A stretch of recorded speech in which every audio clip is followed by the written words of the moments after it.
শীত মানেই পিঠা, আর পিঠা মানেই বাঙালির আবেগ।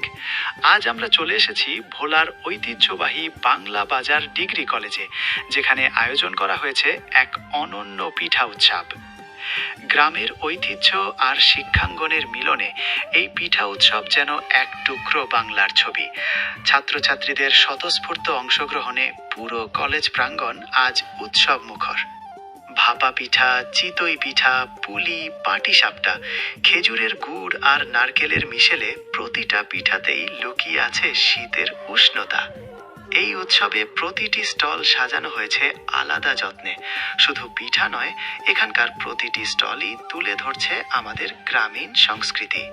শিক্ষার পাশাপাশি সংস্কৃতি চর্চার এমন আয়োজন সত্যিই প্রশংসনীয়। পিঠার স্বাদে, হাসিতে আর ভালোবাসায় এই উৎসব যেন স্মৃতিতে থেকে যাওয়ার মতো এক সুন্দর দিন। বাংলা বাজার ডিগ্রি কলেজ ভোলার এই পিঠা উৎসব আমাদের মনে করিয়ে দেয়, সংস্কৃতি কখনো পুরনো হয় না, বরং প্রজন্ম থেকে প্রজন্মান্তরে ছড়িয়ে পড়ে।